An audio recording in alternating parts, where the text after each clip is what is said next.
ഇവനാണെങ്കിലോ തൻ്റെ ബോസിനെ വിളിച്ചിട്ട് പറയാണ് വേഗം തന്നെ ഒരു 15 ലക്ഷം രൂപ എൻ്റെ വൈഫിൻ്റെ അക്കൗണ്ടിലേക്ക് ഇടാനായിട്ട്. ബോസും അത് കേൾക്കേണ്ട താമസം ഓഫ് കോഴ്സ് ഞാൻ എന്തായാലും ഇടാതെ ഇപ്പം തന്നെ ഇട്ടേക്കുന്നുണ്ട് എന്ന് പറയാണ്. എന്നിട്ട് ഹസ്ബൻഡാന്ന് വെച്ചാൽ ഈ ഭാര്യയോട് നിന്റെ ഫോണിലേക്ക് 15 ലക്ഷം രൂപ വന്നോ എന്ന് നോക്കാൻ പറയുമ്പോഴും ഭാര്യ ഭയങ്കര സന്തോഷത്തോടുകൂടി ഫോൺ എടുത്ത് നോക്കുന്നുണ്ട്. എന്നിട്ട് അവൾ ചിരിച്ചുകൊണ്ട് ഭർത്താവിനോട് പറയാണ് എൻ്റെ അക്കൗണ്ടിൽ 15 ലക്ഷം രൂപ കയറിയിട്ടുണ്ടെന്ന് പറയാണ്. ഓക്കെ, ഭർത്താവ് അപ്പോൾ പറയാണ് ഒരു കാര്യം ചെയ്യ്, നീ ആ പൈസ കൊണ്ട് ഒരു പുതിയ കാറ് നിനക്ക് വേണ്ടി വാങ്ങിക്കോ, അതുപോലെ തന്നെ ഏറ്റവും ലേറ്റസ്റ്റ് ആയിട്ടുള്ള ഐഫോൺ വാങ്ങിക്കോ, പിന്നെ ബാക്കി എന്തെങ്കിലും പൈസ ഉണ്ടെങ്കിൽ നീ ഷോപ്പിങ്ങിനോ മേക്കപ്പ് സാധനങ്ങളോ എന്താന്ന് വെച്ചാൽ ചെയ്തോളാൻ പറയാണ്.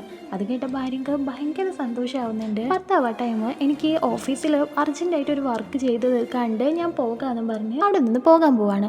ആ ഒരു ടൈം ഇപ്പം തന്നെ പോകണോ, നീ ഇപ്പം വന്നിട്ടല്ലേ ഉള്ളൂ, കുറച്ച് നേരം ഇവിടെ ഇരിക്കാൻ പറയുമ്പോൾ ഭർത്താവ് ഇല്ല എനിക്ക് അർജന്റായിട്ട് ഒരു വർക്ക് ഉണ്ടെന്നും പറഞ്ഞ് അവിടെ നിന്ന് പോകുന്നുണ്ട്. ഭാര്യക്ക് ആദ്യം ഒരു സങ്കടം വന്നെങ്കിലും പിന്നീട് അവൾ ഫോണിലേക്ക് നോക്കി ആ പൈസ നോക്കി ചിരിക്കുകയാണ്. പൈസ കിട്ടിയതിൻ്റെ സന്തോഷം അവളുടെ മുഖത്ത് നന്നായിട്ടുണ്ടായിരുന്നു.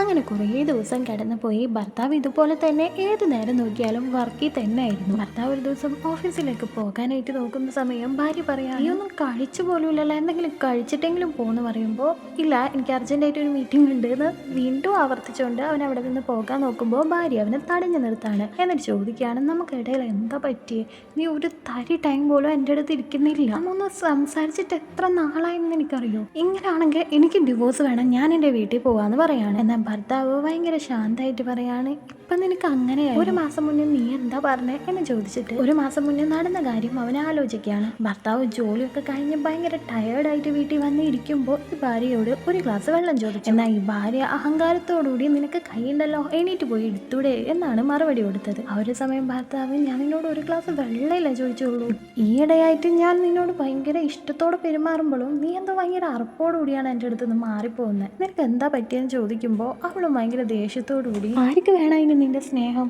ഇങ്ങനെ സ്നേഹിച്ചുകൊണ്ട് നടന്നുകൊണ്ടൊന്നും ഒരു കാര്യമില്ല, ഇവിടെ വേണ്ടത് പൈസയാണ്, നല്ല കാറാണ്, എല്ലാവരും എന്ത് നന്നായിട്ട് ലക്ഷറി ലൈഫാണ് ജീവിക്കുന്നത്, എനിക്കതൊന്നുമില്ല, പിന്നെ എങ്ങനെ നിന്നോട് ഇഷ്ടം ഉണ്ടാവാനാന്ന് ചോദിക്കുകയാണ്. ആ ഒരു സമയം ഭർത്താവ് ഈ ഭാര്യയോട് അവളുടെ ഇഷ്ടങ്ങളെല്ലാം ഒരു പേപ്പറിൽ എഴുതാൻ പറയാണ്. ഭാര്യയും ഐഫോണ്, കാറ്, മേക്കപ്പ്, ഷോപ്പിംഗ് അങ്ങനെ അവളുടെ ലിസ്റ്റുകൾ ഒരു കുന്നാക്കിയിട്ട് കൊടുത്തിട്ട് ഇതിലൊരെണ്ണെങ്കിലും എനിക്ക് സാധിച്ചു തരാൻ പറ്റുമോ നോക്കുന്ന ഭയങ്കര പുച്ഛത്തോടുകൂടി പറയാണ്. അതിനുശേഷം ഈ ഭർത്താവ് ഇങ്ങനായി മാറിയത്. പിന്നീട് ഇപ്പൊ റിയാലിറ്റിയിലേക്ക് വന്നിട്ട് ഭർത്താവ് ഭാര്യയോട് പറയാണ് ആ ലിസ്റ്റ് ദേ ഇപ്പോഴും എൻ്റെ കയ്യിലുണ്ട്, നീ ആ ലിസ്റ്റിൽ എഴുതിയേക്കുന്ന എല്ലാ കാര്യങ്ങളും ഞാൻ നിനക്ക് സാധിച്ചു തന്നു, പിന്നെന്താ പ്രശ്നം, നീ ഇതിൽ എൻ്റെ ടൈം എഴുതിയിട്ടുണ്ടോ, എൻ്റെ ഇഷ്ടം എഴുതിയിട്ടുണ്ടോ, നിൻ്റെ ഒപ്പം ഞാൻ ഇരിക്കണം എന്ന് എഴുതിയിട്ടുണ്ടോ, അതൊന്നും നിനക്ക് ആവശ്യമില്ലാത്ത കാര്യങ്ങളല്ലേ, അതെന്തിനാണ് ഞാൻ ചെയ്യുന്നത് എന്ന് ചോദിക്കുകയാണ്. ഭാര്യയ്ക്ക് തന്നെ തെറ്റ് മനസ്സിലായിട്ട് ഭർത്താവിൻ്റെ അടുത്തേക്ക് പോയി അവൻ്റെ കയ്യിലുള്ള ആ ലിസ്റ്റ് കീറിക്കളഞ്ഞിട്ട് എനിക്ക് ഇതൊന്നും വേണ്ട, നിങ്ങളുടെ സ്നേഹം മതി, നിങ്ങൾ എപ്പോഴും എൻ്റെ അടുത്ത് ഉണ്ടായാൽ മതി എന്ന് പറയാം. നിങ്ങൾക്ക് നിങ്ങളുടെ ഹസ്ബൻഡിന് ഇഷ്ടമാണെങ്കിൽ ഐ ലവ് മൈ ഹസ്ബൻഡ് എന്ന് ഒന്ന് കമൻറ്റ് ചെയ്തേക്കണേ.